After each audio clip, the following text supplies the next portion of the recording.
네, 안녕하십니까. 예. 저는 현재 이제 내일교회에서 이 발달장애 아이들을 섬기는 부서입니다. 섬기는 부서인 사랑부와 이제 성인 장애인을 위한 부서죠. 이제 라파 공동체를 담당하여 섬기고 있는 양혜섭 목사라고 합니다. 이제 7월 오후 예배가 이제 청년부 또 교육부서 주관으로 드려지고 있는데요. 이제 마지막 시간입니다. 마지막 시간인데 이 시간에는 이제 현재 교육부서와 청년부 나이에 속해 있는 우리 장애를 가진 이 사랑부 친구들과 관련한 이 사역의 소개와 또 말씀들을 좀 함께 나누는 시간을 좀 가지려고 합니다. 우선 장애에 관련한 좀 일반적인 이해를 조금 돕고자 하는데요. 혹시 PPT가 준비되셨으면 조금 준비를 해주시면 감사하겠습니다.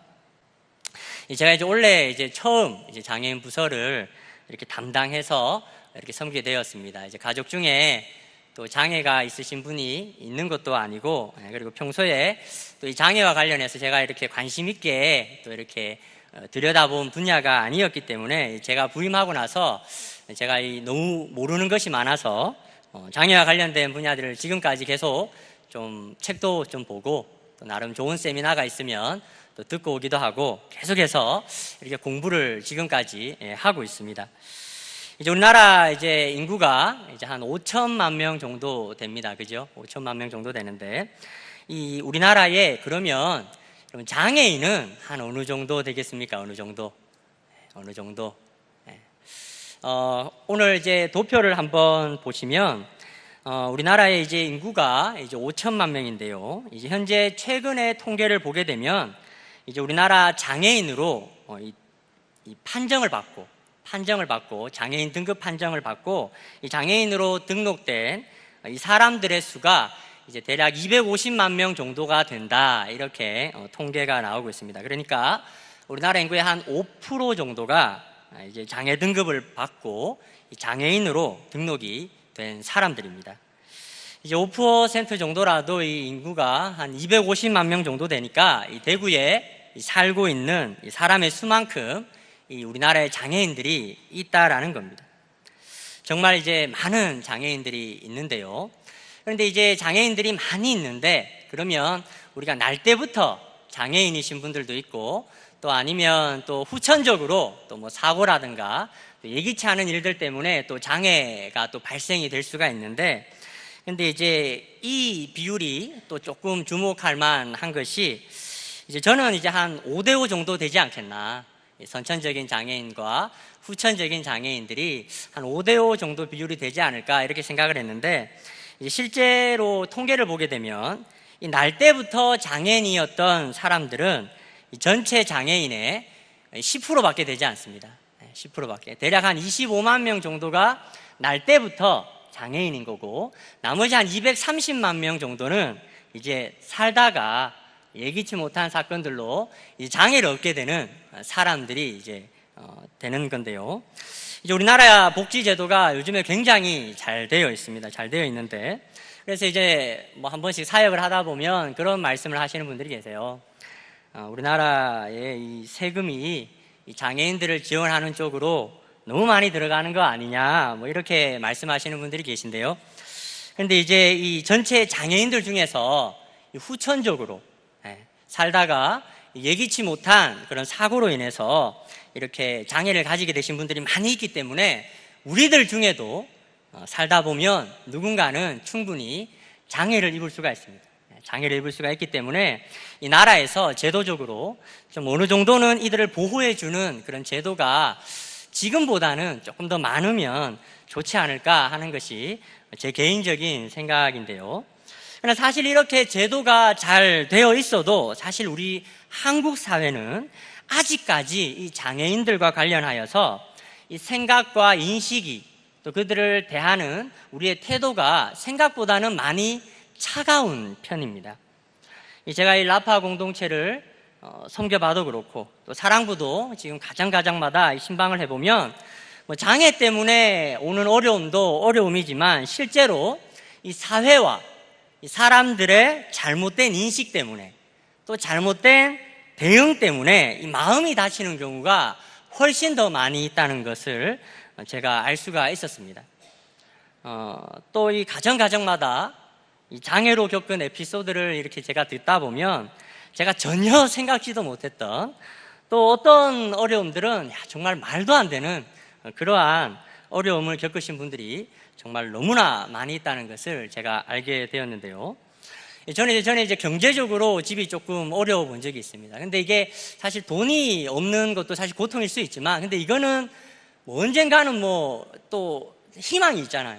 언젠가는 생겨날 수도 있고, 또 어려웠던 것이 다시 좀 풀릴 수도 있는 여지가 있는데, 근데 장애가 있으신 분들은 사실 이 장애가 평생 해결이 안 되는 부분들이 많기 때문에 이것들을 평생의 숙제로 짊어지고 사시는 분들이 굉장히 많이 있다라는 겁니다.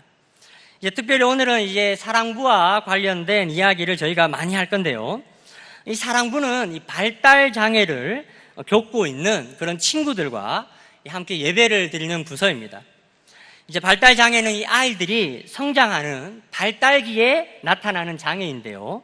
이 성인이 되기 전에 발달기에 있는 아이들이 이 주변과 이 주변 환경과 이 소통하고 교류하는 부분에서 이 장애를 보이거나 또 언어와 이 인식의 수준에 있어서 일반 아이들의 수준과 차이를 보이는 것이 이 발달기에 나타난다고 해서 이 발달 장애라고 부릅니다. 이제 이 발달 장애를 여러 가지 것들이 있는데 크게 범주를 나누어 보면 이 크게 자폐성 장애와 이 지적 장애로 나뉘어집니다. 도표들을 보시면 알겠지만 자폐성 장애와 지적 장애로 나뉘게 되는데요. 이 자폐성 장애는 이 말 그대로 자기 스스로 좀 약간 폐쇄적인 그런 친구들이라고 보시면 됩니다.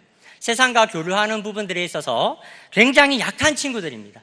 누가 말을 해도 대꾸하지 않고 이렇게 보거나 시선 처리가 전혀 엉뚱한 곳을 향하고 있는 친구들인데요. 사회성이 많은 그런 약한 친구들이 이 자폐성 장애를 가진 친구들입니다. 그 다음에 이제 지적 장애가 있습니다. 지적 장애는 전에는 이제 정신지체 장애 이렇게 많이 불리웠었는데 이 정신이 좀 지체되었다니까 여감이 별로 안 좋잖아요. 그래서 이제 2008년부터 이 지적 장애로 이 지적인 부분이 조금 장애가 있다 이래가지고 이 지적 장애라는 표현으로 바꾸어 쓰고 있습니다. 이제 이 장애는 이제 보통 IQ가 70이 안 되는 친구들, IQ가 70이 안 되는 친구들이 이 지적 장애 판정을 받게 되는데요. 이제 보통 정도의 차이는 있지만 어떤 친구들은 말을 전혀 할 수 없는 친구들도 있어요. 말을 전혀 할 수 없는 친구들도 있고 또 어떤 친구들은 정말 말을 정말 잘하는 친구들도 있고 글을 읽을 수 있는 친구들도 있는데 이제 대부분 보면 유치원 정도 아이들의 그런 인지 수준을 가지고 있다고 보면 됩니다. 이제 이런 아이들은 굉장히 이제 호기심이 많죠. 우리 유치부 아이들이 호기심이 굉장히 많지 않습니까? 호기심이 많고 대범하고 부끄러움이 없어요. 예배를 드릴 때마다 이 음악이 나오면 전부 다 앞으로 나옵니다. 앞으로 나와서 덩실덩실 이렇게 춤을 추면서 예배를 드리는데 그 모습을 보면 너무 이 마음이 짠하고 쟤들이 진짜 예배자다 이런 생각이 들 때가 많이 있는데 이제 보통 이렇게 지적 장애 또 자폐성 장애로 이렇게 분류되는 이 발달 장애는 전체 인구 중에서 대략 한 3% 정도, 굉장히 수치가 많습니다. 3% 정도 사람이 이 장애를 겪는 것으로 알려져 있습니다. 그런데 이제 사실 한국 사회가 이 장애에 대한 인식이 좀 별로 좋지 않습니다. 좋지 않기 때문에 실제 장애를 가지고 있어도, 내 아이가 장애를 가지고 있어도 장애 등급 판정을 받지 않고 그냥 이렇게 데리고 사시는 분들이 굉장히 많이 있습니다. 그러니까 우리 주변을 보게 되면 정말 우리 생각보다 이 장애인들이 굉장히 많이 있다라는 겁니다. 아무튼 이제 선천적인 장애든 또 후천적인 그런 장애이든 어찌되었건 우리 주변에는 이 장애로 고통을 하는 사람들이 많이 있습니다. 이런 분들은 보통 하나님께 마음이 상해 있는 경우가 많이 있습니다. 하나님께서는 왜 나에게 이런 장애를 주셨느냐, 또는 왜 내 아이는 이렇게 어려움을 겪고 있느냐 하는 그런 상한 마음들이 있습니다. 아마 어떤 경우에서는 평생 이런 의문과 상한 마음에서 이 자유하기 어려운 경우가 거의 대부분입니다. 실제로 우리 발달장애 아이들의 부모님들입니다. 특별히 어머님들께서 이런 아픔들이 많이 있습니다. 어떤 경우에는 이 심리치료가 필요할 정도로 이 극심한 스트레스를 겪는 분들이 많이 있습니다. 특별히 발달장애 이런 겪는 아이들이 태어났다 이렇게 되면 이 어머님들은 이런 장애 아이를 낳았다는 것에 기본적인 죄책감들이 다 있습니다. 좀 건강하게 낳아줬으면, 좀 멀쩡하게 태어나게 해주었으면, 내가 지은 죄가 많나, 그런 기본적인 그런 죄책감들을 가지고 있는데, 또 여러분 이런 아이들 키우면서 얼마나 힘이 들겠습니까? 그죠? 네, 다 컸는데, 겉으로는 다 컸는데 이게 배변이 해결이 안 되는 거예요. 막 이렇게 화장실에 가는 그런 것이 해결이 되지 않아서 길에서 실례하게 되는 경우나 이런 경우가 생기면 정말 이 부모님들이 속상해합니다. 그러니까 이런 아이들을 좀 내가 그래도 엄마인데 얘한테는 내밖에 없는데 나라도 좀 잘 받아줘야 되는데 또 막 어머님도 너무 이 스트레스에 시달리는 나머지 또 막 함부로 하게 되고 또 뭐라 하게 되고 이런 경우들이 있기 때문에 이 부모님들이 사실 가지고 있는 그런 자책감, 죄책감들이 상당히 많이 있습니다. 그리고 이 하나님께 원망하는 마음들이 다 어느 정도는 있다라는 겁니다. 왜 우리 아이만 이러냐? 하나님은 완전한 하나님이신데 우리 아이는 만들 때 졸다가 만드셨나? 왜 내 아이는 이러냐라는 그런 원망하는 마음들이 또 의문, 그런 어떤 의문, 이런 고통에 대한 의문들이 다 있다라는 겁니다. 정말 이제 우리 아이들을 돌보면서 참 부모님들이 정말 많이 수고하고 있다라는 것을 제가 알고 있습니다. 주일날 1시간 보는 것도 너무 쉽지 않거든요. 그죠? 주일날 1시간 보는 것도 쉽지 않고 또 캠프를 하게 되면 대략 한 7, 8시간 이렇게 돌보는 것도 사실 너무나 쉽지가 않습니다. 사실 이런 친구들을 평생을 데리고 있어야 하는 부모님들의 그 마음이 사실 우리가 헤아리기란 쉽지가 않습니다.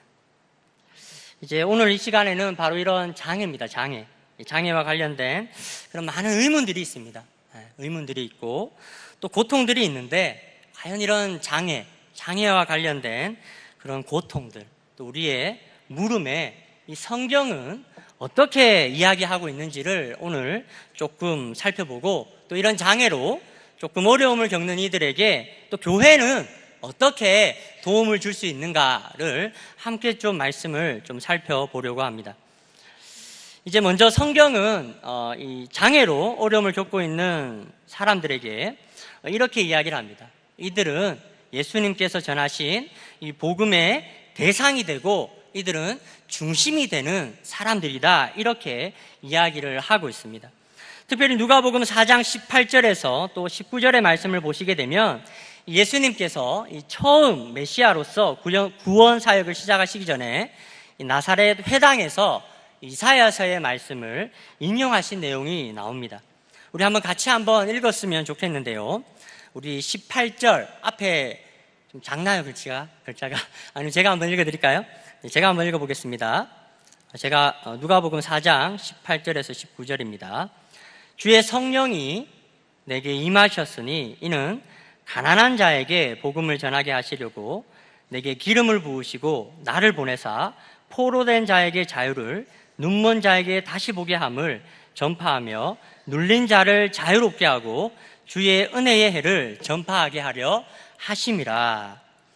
이제 복음이 예수님으로부터 시작된다라는 것을 선포하고 있는 내용입니다. 이제 이 말씀을 보시면 이 복음의 대상이 누가 되는가가 구체적으로 소개가 되는데요. 먼저 가난한 사람들에게 이 복음이 전파되도록 하려고 예수님께서 보내심을 받았다, 이렇게 이야기를 하고 있습니다. 그러면서 이제 지금 갇혀 있는 사람들에게 자유를 주시려고 예수님이 오셨다, 이렇게 말씀을 하고 있습니다. 그리고 눈이 먼 사람들, 영적으로 눈이 먼 사람을 의미하기도 하지만 실제 장애로 어려움을 겪는 사람들을 의미하기도 합니다. 특별히 성경에서는 여러 곳에서 예수님께서 많은 맹자들과 안진뱅이 된 사람들을 찾아가시고 고치시고 그들을 온전하게 하시는 사역을 이 복음이 선포되어지는 곳마다 하시는 것을 우리는 잘 알고 있습니다. 이제 이 복음이 모든 사람들에게 전파될 것이지만 특별히 이 복음의 중심이 되는 대상이 오늘 말씀에 이르기를 가난한 사람들, 포로된 사람들, 보지 못하는 사람들, 눌린 사람들이라는 겁니다. 이제 오늘 말씀을 보시면 이 복음을 받아들이고 이 믿음으로 자유하게 되는 대상들 중에 바로 이 장애인들이 포함이 된다라는 겁니다. 실제 이 사랑부 부모님들을 신방을 해보면 실제 그런 분들이 정말 많이 있습니다. 어떻게 교회에 나오시게 되셨습니까? 이렇게 물어보면 정말 아이러니하게도 우리 아이 때문에 교회를 나오게 되었습니다. 너무 힘이 들어서 우리 아이들 때문에 또 주변에 또 교회에서 이렇게 또 도와도 주시고 그래서 마음이 열려서 또 교회를 나오게 되었습니다. 이런 분들이 정말 많이 있고요. 또 교회에서 연말이면 이 전도를 가장 많이 한 예친에게 이 시상을 합니다. 시상을 하게 되는데 그 시상에서 거의 매해마다 빼놓지 않고 순위에 들고 거의 이제 1위를 하는 예친이 있는데 그 예친이 어느 예친인지 아십니까? 이 라파에 속한 장애인 예친이 매해마다 거의 1등을 합니다. 그러니까 이 성경이 무엇을 이야기하는가 하면 이 복음이 가난한 사람들에게 전파가 될 것인데 특별히 이 장애를 겪는 사람들에게 복음이 전파될 것이다, 이렇게 이야기를 하고 있다는 겁니다. 그래서 이 복음이 그들에게 전해지면 이 장애로 고통을 받는 사람들이 이 치유함을 받으며 자유하게 될 것이다, 이렇게 이야기를 하고 있습니다. 성경은 이 장애로 어려움을 겪고 있는 사람들을 향해서 오늘 분명하게 이야기를 하고 있습니다. 이들은 하나님의 섭리에서까지 차별을 받고 외면당하는 존재가 아니라 이들은 하나님의 복음의 대상이 되는 사람들이다, 이렇게 이야기를 하고 있다는 겁니다. 그리고 이 장애로 마음이 가난해진 사람들이 바로 이 복음의 중심이 되는 사람들이다, 오늘 말씀이 이렇게 이야기를 한다라는 겁니다. 그래서 성경은 분명하게 이 장애와 관련해서 바로 이러한 사람들이 복음의 대상이 되고 이 복음으로 말미암아 장애로 고통하는 사람들이 치유를 경험하고 또 자유하게 될 것이다, 이렇게 이야기를 하고 있습니다. 그리고 이제 장애인들은 이 복음의 대상이 될 뿐만 아니라 또한 복음의 도구로 사용이 되어지고 있습니다. 이제 많은 장애인들이 이제 이런 의문들이 있습니다. 왜 나에게 이런 어려움을 주셨는가? 왜 하나님은 나에게 이 장애를 주셨는가? 도대체 이 장애를 향한 하나님의 섭리가 무엇인가? 이런 의문들이 있을 수 있습니다. 오늘 특별히 요한복음 9장 1절에서 5절까지의 말씀을 보시면 제가 말씀은 2절부터 3절까지 말씀을 위에 소개를 해 놓았는데요. 제가 한번 읽어보겠습니다. 제자들이 물어 이르되 랍비여, 이 사람이 맹인으로 난 것이 누구의 죄로 인함입니까? 자기입니까? 아니면 그의 부모 때문입니까? 이렇게 이제 이야기를 합니다. 그러니까 이제 예수께서 대답하시되 이 사람이나 그 부모의 죄로 인한 것이 아니라 그에게서 하나님이 하시는 일을 나타내고자 하심이라, 이렇게 말씀하시는 것을 볼 수가 있습니다. 이제 예수께서 길을 가실 때에 이제 맹인을 만났을 때 이제 이런 질문들이 오고 갔는데요. 이제 저도 그렇지만 이 장애인들을 만나서 그동안 이들이 겪어왔던 그런 많은 삶의 어려움들, 또 사연들을 듣게 되면 저도 그런 의문이 듭니다. 하나님 좀 너무하신 거 아닌가? 또 좀 도와주셨으면 좋겠다. 이런 의문이 많이 생길 때가 있는데 오늘 제자들도 비슷했던 것 같습니다. 그래서 이들이 제자에게 와서 묻고 있는 거죠. 예수님, 이 사람이 맹인으로 난 것은 도대체 누구의 죄 때문입니까? 누구의 죄? 자기 죄 때문입니까? 아니면 그 부모가 죄가 많아서 그렇습니까? 이렇게 묻고 있습니다. 아까 제가 언급했지만 우리 사랑부 부모님들 중에 특별히 우리 아이들에게 미안한 마음들이 가지고 있는 분들이 많다라고 이야기를 했는데, 오늘 말씀이 무엇을 이야기하는가 하면 오늘 말씀은 부모가 못 낳기 때문이 아니라 또는 그 부모가 죄를 많이 지었기 때문에 그런 것이 아니라 바로 이 장애로 말미암아서 바로 그를 통하여서 하나님께서 나타내시고자 하는 하나님의 일이 있다, 이렇게 말씀이 이야기를 하고 있다라는 겁니다. 그러면 도대체 이 장애를 통해서 하나님은 어떠한 일들을 나타내시고자 하는가? 먼저는 이 성경은 이 장애인들을 통하여서 이 복음이 증거가 되고 하나님의 영광이 이들을 통해서 드러나게 된다, 이렇게 말씀은 이야기하고 있습니다. 누가복음 18장 42절 말씀을 보면 이렇게 이야기를 합니다. 예수께서 저에게 이르시되 보아라, 내 믿음이 너를 구원하였느니라 하시매 곧 보게 되어 하나님께 영광을 돌리며 예수를 쫓으니 백성이 다 이를 보고 하나님을 찬양하더라. 성경에는 예수님께서 많은 장애인들을 만난 장면들을 이야기하고 있습니다. 그리고 당신의 능력으로 정말 온전하게 이 장애를 겪는 분들이 온전하게 되는 것들을 이야기하고 있습니다. 오늘 말씀에 특별히 이 누가복음 18장을 보시게 되면 이 앞을 보지 못하는 이 소경을 고치시며 그가 곧 보게 되자 많은 사람들이 하나님께 영광을 돌리고 하나님을 찬양하는 모습이 나타나는 것을 우리가 볼 수가 있습니다. 바로 복음의 능력으로 장애인들이 온전함을 입게 되고 또 치유를 경험하게 되면 이 복음이 증거를 얻게 되고 이 복음이 전파가 된다라는 겁니다. 이러한 일들 때문에 많은 사람들이 하나님의 영광을 보게 되고, 그래서 많은 사람들이 주께로 돌아오고 하나님을 높이는 일들이 일어나게 된다라고 말씀이 이야기를 하고 있습니다. 제가 장애인 사역을 언제까지 제가 섬길지는 제가 정확히 알 수 없지만 제가 가장 보고 싶은 것이 오늘 말씀이 이야기하는 내용입니다. 직접적으로 지체가 부자유스러운 분들이 막 걷게 되거나 온전하게 되거나 우리 사랑부 친구들처럼 좀 어눌하고 또 어리석은 우리 친구들이 정말 막 갑자기 막 멀쩡하게 되고 정상적인 사람이 되는 것을 제가 기대하는 것은 아니지만, 그래도 이 복음에 능력이 있기 때문에 이 복음이 이 사람들의 상한 심령을 고치고 새롭게 되고 그 능력으로 이들이 일어서서 하나님을 높이고 하나님께 영광을 돌리고 싶은 돌리는 것을 보는 그러한 바람들이 있습니다. 제가 아직 경험해 보진 않았지만 말씀은 분명히 이야기하고 있습니다. 이 장애인들을 통하여서 복음의 능력이 증거가 되고 하나님의 영광이 나타나게 될 거다, 이렇게 이야기를 하고 있습니다. 그리고 두 번째, 이 장애인들을 통하여서 하나님은 어떠한 하나님의 일을 드러내시는가 하면 바로 이 죄로 말미암아서 영적으로 온전하지 못한, 겉은 멀쩡해 보이지만 이 속으로는 온전하지 못한 이 죄로 말미암아 영적으로 장애인이 된 우리 스스로의 모습을 그들은 고발하고 또 우리 안에 영적인 결핍들을 지적하는 그러한 도구로 이들이 사용되어진다라는 겁니다. 요한복음 9장 39절에 이렇게 이야기를 합니다.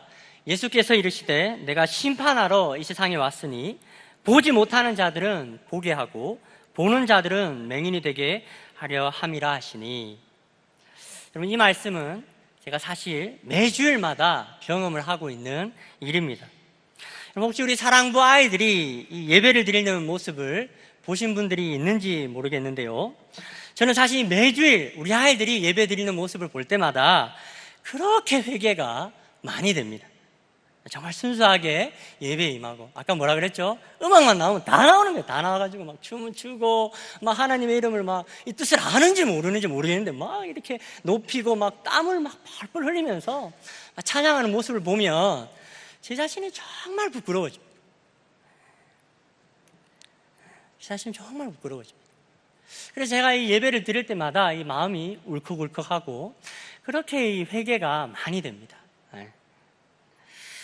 내가 그동안 너무 못 사는 것 같고 이 아이들 앞에 너무 부끄러운 내 모습을 들여다보게 된다라는 겁니다. 저만 그런 것이 아니라 함께 사랑부 예배를 우리가 섬기는 많은 선생님들이 비슷한 고백을 합니다. 여기가 천국입니다, 목사님. 정말 예배를 드릴 때마다 회개가 너무 많이 됩니다. 예배를 드리는데 정말 치유가 일어나는 걸 경험합니다. 예배 드리시면서 우시는 분들 정말 많이 있습니다. 혹시 최근에 좀 하나님 앞에 그런 경험들이 많이 없으신 분들은 얼마든지 언제든지 환영합니다. 한번 오셔서 한번 예배를 같이 한번 드려보셨으면 좋을 것 같습니다. 오늘 말씀은 분명하게 이야기를 하고 있습니다. 이 장애인들을 통하여서 오늘 우리 안에 있는 영적인 결핍과 이 영적인 장애가 드러나게 된다라고 말씀은 이야기를 하고 있습니다. 우리 아이들 지적인 수준도 낮고 또 세상과 제대로 된 소통을 하지 못해서 얘들이 뭘 하겠노 이렇게 생각하시는 분들이 있지만 그렇지 않습니다.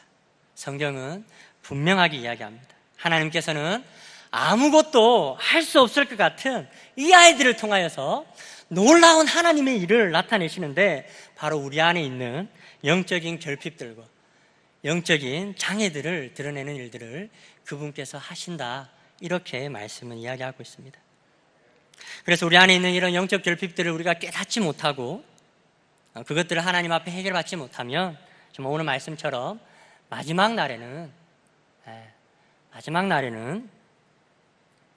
도리어 이 장애인들은 온전함을 입게 되는 반면 그렇지 못한 사람들은 보지 못하게 될 거다, 그런 날이 오게 될지도 모르겠습니다. 이제 마지막으로 우리 장애인들을 통하여서 정말 하나님께서 나타내시는 일이 무엇이냐, 그것은 바로 이 교회가 온전하게 세워지는 데에 바로 이들이 도구로 사용이 되어진다라는 겁니다. 저는 복음 안에, 복음이 정말 놀라운 것 같은데 이 복음 안에는 이 세상이 이해하지 못하는 그런 신비가 있다, 비밀이 숨겨져 있다, 저는 그런 생각을 합니다.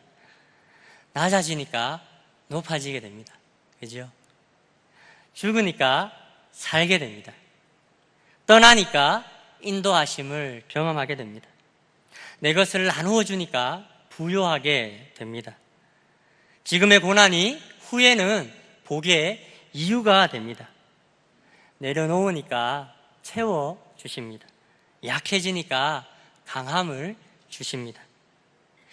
이런 복음 안에 감추인 이런 신비가 저는 우리가 믿음을 통해서 얻어진다, 이렇게 생각을 하는데 이 장애와 관련해서도 저는 이런 복음의 신비가 나타나고 있다, 저는 이렇게 생각을 합니다.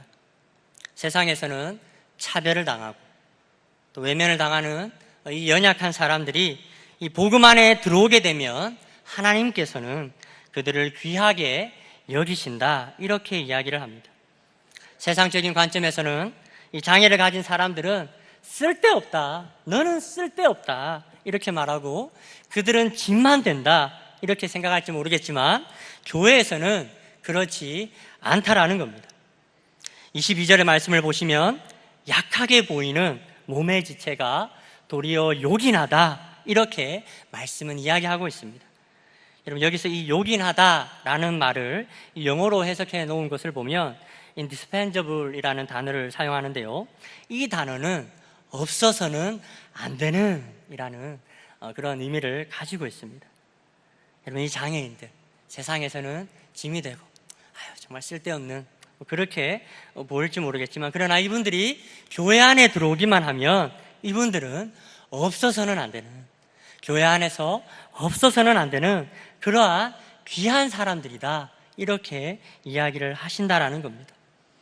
왜냐하면 하나님께서 이것을 원하셨는데 24절 말씀을 보시면 오직 하나님이 몸을 고르게 하여서 부족한 지체들에게 귀중함을 더하게 하사 몸 가운데 분쟁이 없고 오직 여러 지체가 서로를 돌아보도록 하셨다, 이렇게 말씀은 이야기하고 있습니다. 여러분, 이게 교회입니다. 이제 이 12장 말씀, 고린도전서 12장 말씀 다음 구절이 그 유명한 고린도전서 13장의 말씀입니다. 이 13장은 사랑장으로 잘 알려져 있습니다. 내가 사람의 방언을 하고 아무리 놀라운 능력이 있다 할지라도 사랑이 없으면 아무것도 아니다, 이런 말씀을 하는데요, 여러분, 왜 이런 연약함과 부족함과 아름답지 못한 것들이 이 공동체 가운데 주어졌는가 하면 이것 자체가 우리들을 향하신 하나님의 뜻이다라는 겁니다. 우리가 서로 사랑하고 서로를 돌아보는 그런 공동체가 되기를 바로 하나님께서 원하셨다라는 겁니다. 세상에서는 이런 약함과 부족함과 연약함들이 수치가 되고 외면의 대상이 되지만 교회에서는, 적어도 교회에서는 이러한 것들이 도리어 없어서는 안 되는 그러한 요긴한 것으로 삼아주시는 것이 바로 복음 안에 감추어진 하나님의 신비라는 겁니다. 여러분, 이것을 믿으십니까? 그런 의미에서 여러분, 우리 장애인들은 짐이 아닙니다. 우리 장애인들은 돌이 아니라는 겁니다. 우리 장애가 저주가 아니라는 겁니다. 도리어 돌이 아니고 떡이다. 저주가 아니고 하나님의 놀라우신 일을 드러내는, 교회에서는 없어서는 안 되는 그런 복된 존재가 바로 이 장애인들이다라는 겁니다. 그런 점에서 제가 이제 원래 이 사랑부표를 너는 나의 복, 오늘 말씀의 제목이 당신이 나의 복입니다. 이런 제목을 달았는데, 너는 나의 복, 이것이 우리 사랑부의 표어입니다. 우리 친구들 그저 세상의 눈으로 보면 부담이고 짐이고 아픔이지만, 그러나 하나님의 눈으로 보면 이 아이들이 도리어 나의 영혼을 살려줍니다. 이 아이들이 도리어 우리 교회를 온전하게 하고 부요하게 만들고 있다라는 겁니다. 이 아이들과 함께 드려지는 그 예배 속에서 정말 많은 선생님들이 도리어 치유를 경험하고 회복되는 놀라운 일들을 경험하고 있다라는 겁니다. 우리 친구들, 하나님의 눈으로 보면 이 교회와 가정과 세상에 짐이 되는 존재가 아니라 복이 되는 우리 친구들이라는 겁니다. 우리 사랑부 식구들이 이것을 두고 계속해서 저희가 기도를 하고 있습니다. 이제 말씀을 좀 마무리를 하려고 합니다. 이제 장애라는 단어입니다. 장애, 막힐 장자에 거릴 길에라는 한자어를 사용하는 단어입니다. 이 삶에 막힘이 있죠. 막힘이 있고 이 거리낌을 항상 당하는 이런 어려운 분들을 표현하는 단어입니다. 그만큼 살면서 많은 어려움들이 있다라는 건데요. 휠체어 안 타보니까 모르겠더라고요. 제가 최근에 좀 많이 타봐요. 이렇게 타보면 1cm도 아니고 5mm만 돼도, 턱이 1cm 안 돼요. 5mm만 돼도 너무 힘들더라고요, 올라가는 게. 우리 발달장애인 아이들 여러분 한번 겪어보지 않으면 잘 모릅니다. 제가 안 그래도 우리 아이들 부모님들 하루 정도 휴가를 주는 게 어떻겠느냐 뭐 이래가지고 장로님들 죄송한데 우리 장로님들이부터 시작해가지고 우리 아이들 하루씩 봐주면 어떻겠노 뭐 이런 이야기를 했더니 선생님들이 안 됩니다. 안 됩니다. 그렇게 못하실 겁니다. 이렇게 이야기를 하셔서 알겠습니다. 이렇게 제가 이렇게 좀 발을 뒤로 했는데, 우리 아이들 실제로 한번 보지 않으면 모르는 거죠. 우리 아이들 중에 봉준이라는 친구가 있어요. 봉준이라는 친구가 말을 안 해요. 말을 못하는 친구인데, 봉준이 이제 그 할머님이 있죠. 할머님이 안 그래도 봉준이 돌본다고 며느리하고 또 아들이 너무 고생을 많이 하니까 내가 일주일 정도 봉준이 볼 테니까 해외에 바람이나 좀 쐬고 와라, 이렇게 이야기를 하셨다는 겁니다. 너무 좋은 시부모님이죠. 그래서 이제 시어머님께 봉준이를 맡기고 일주일 동안 잘 태국 뭐 이렇게 여행 잘하고 이렇게 왔어요. 왔는데 시어머님이 그렇게 우시더라는 겁니다. 며느리 손을 딱 잡고 그렇게 우시는데, 우시면서 하는 말씀이 이렇게 힘든지 몰랐다고. 일주일 동안만 이 아이를 보고 같이 생활하는데 이렇게 네가 힘든지 몰랐다고.